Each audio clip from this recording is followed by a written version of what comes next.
Kitab 2 Tawarikh.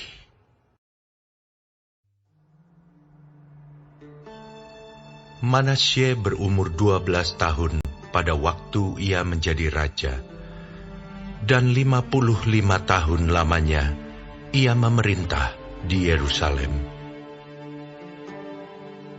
Ia melakukan apa yang jahat di mata Tuhan, sesuai dengan perbuatan keji bangsa-bangsa yang telah dihalaukan Tuhan dari depan orang Israel. Ia mendirikan kembali bukit-bukit pengorbanan yang telah dirobohkan oleh Hizkia ayahnya. Ia membangun mezbah-mezbah untuk para Baal, membuat patung-patung Asyera, dan sujud menyembah kepada segenap tentara langit dan beribadah kepadanya. Ia mendirikan mezbah-mezbah di rumah Tuhan. Walaupun sehubungan dengan rumah itu, Tuhan telah berfirman, "Di Yerusalem, namaku akan tinggal untuk selama-lamanya." Dan ia mendirikan juga mezbah-mezbah bagi segenap tentara langit di kedua pelataran rumah Tuhan.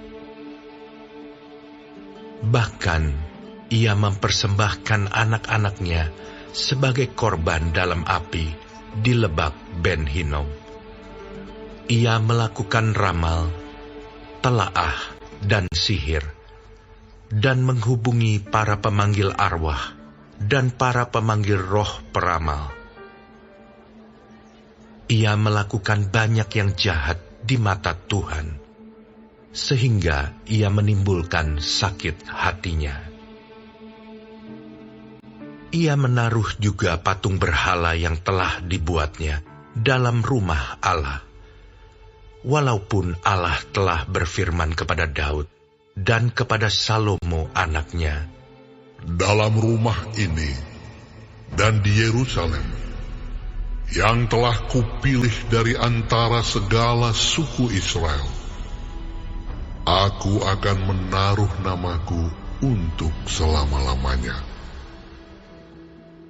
Aku tidak akan membuat pula orang Israel berjejak keluar dari tanah yang telah kutentukan untuk nenek moyangmu, asal saja mereka melakukan dengan setia segala yang telah kuperintahkan kepada mereka dengan perantaraan Musa, yakni segala hukum, ketetapan, dan peraturan."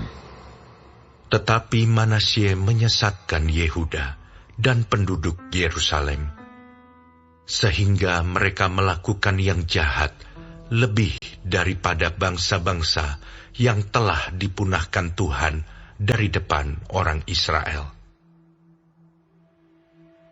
Kemudian berfirmanlah Tuhan kepada Manasye dan rakyatnya, tetapi mereka tidak menghiraukannya.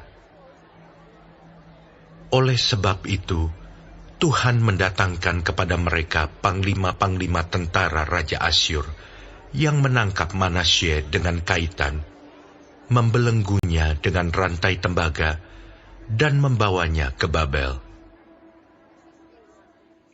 Dalam keadaan yang terdesak ini, ia berusaha melunakkan hati Tuhan Allahnya.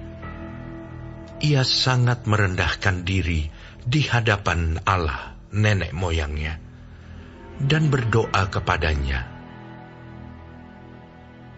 Maka Tuhan mengabulkan doanya dan mendengarkan permohonannya.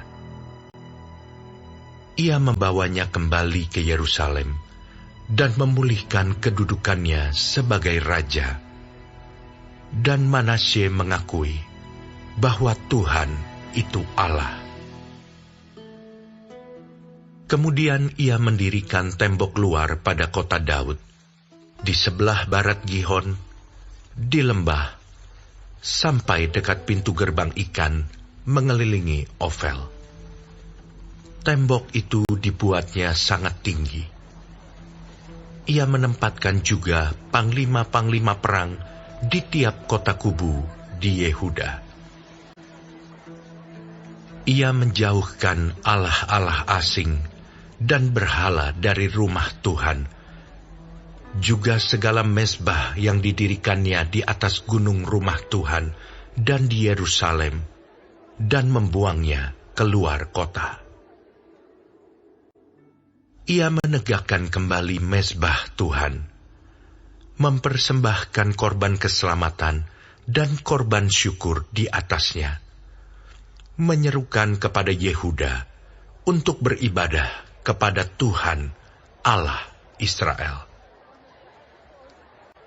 Walaupun demikian, rakyat masih mempersembahkan korban di bukit-bukit pengorbanan, tetapi hanya kepada Tuhan Allah mereka. Selebihnya dari riwayat Manasye, doanya kepada Allahnya, dan ucapan-ucapan para pelihat yang berkata-kata kepadanya dengan nama Tuhan Allah Israel, sesungguhnya semuanya itu terdapat dalam riwayat raja-raja Israel. Doanya dan pengabulan doanya, segala dosa dan ketidaksetiaannya, semua tempat di mana ia telah membangun bukit-bukit pengorbanan, serta mendirikan tiang-tiang berhala dan patung-patung sebelum ia merendahkan diri. Sesungguhnya, semuanya itu tertulis dalam riwayat para pelihat. Kemudian Manasye mendapat perhentian bersama-sama dengan nenek moyangnya, dan ia dikuburkan di dalam istananya. Maka Amon anaknya menjadi raja menggantikan dia. Amon berumur 22 tahun pada waktu ia menjadi raja, dan 2 tahun lamanya ia memerintah di Yerusalem. Ia melakukan apa yang jahat di mata Tuhan, seperti yang telah dilakukan Manasye ayahnya. Amon mempersembahkan korban kepada segala patung yang dibuat Manasye ayahnya, dan beribadah kepada patung-patung itu. Tetapi ia tidak merendahkan diri di hadapan Tuhan, seperti Manasye ayahnya merendahkan diri. Malah Amon makin banyak kesalahannya. Maka pegawai-pegawainya mengadakan persepakatan melawan dia dan membunuhnya di istananya. Tetapi rakyat negeri itu membunuh semua orang yang mengadakan persepakatan melawan Raja Amon. Dan rakyat negeri itu mengangkat Yosia, anaknya, menjadi raja menggantikan dia.